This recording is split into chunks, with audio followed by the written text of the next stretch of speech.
Abantu abamnyama ngamanyoronyoro abananyani bafika apha bazokhumsha bathi makuphuculwe iilwimi zethu.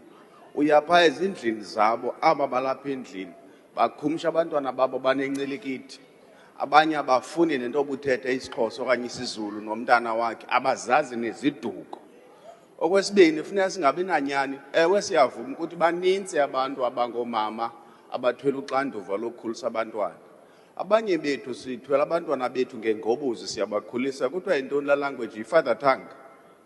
So funeka siyibuze uba xa umuntu ongutata ezithwelela umntana wakhe siyithini naloo nto.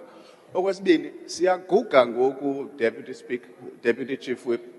Sisithi le palamente mayikhokele ngomzekelo. Ayincedi into yoba sibe ngoononkala thina sikekelele ngapha siphinde sibe sikhomba abantu ekunene. Kuba sasithe kwinto yeelwimi masikhokele phambili. Safika apha ningakhumshi ngo-2013 safika sanifakela ilwimi eli lethu and silithetha nangeyiphi imini esifuna ngayo.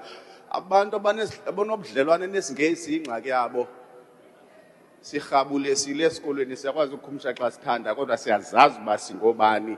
Kuba ingxaki into yoba nivuma ukugululwa ubuthumbu benu nokukhuculwa ingqondo ngabelungu. Abanenzani icinga ukuthi xa bethetha isiNgesi nenza into engcono nephucukileyo. Asinjalo thina.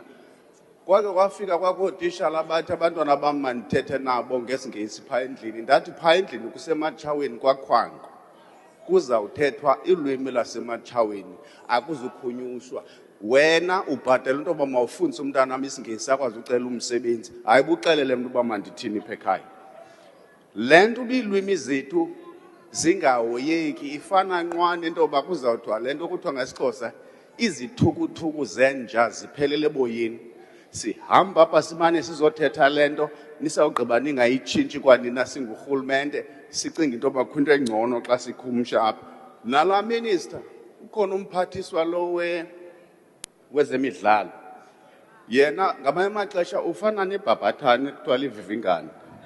Uyathanda kakhulu ubhabhela isibane bengayazi uba sintunyekwe ngubani. Kuba kwisport igruphi umntu phana kumnandi kaloku imidiya iphaa. Inkcubeko nobugcisa uyilibele uba portfolio yakhe. Ndiyaphosisa.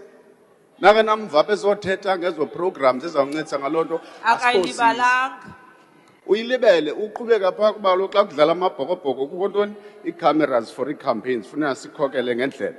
Okokugqibela funeka siyiqonde ukuthi kula maqonga ngakumbi ii-social networks xa sithetha ulwimi lwethu sibhala ngalo sincedisa ingqesho. Sinabantwana baseMzantsi Afrika abaphangela kooFacebook nooTwitter nooTikTok overseas behlalutya i-content ebhalwe ngeelwimi zethu. Thank you, Honourable Imisebenzi Member. Your time bayapeya has siyabalambisa expired. sibe lokukhumsha.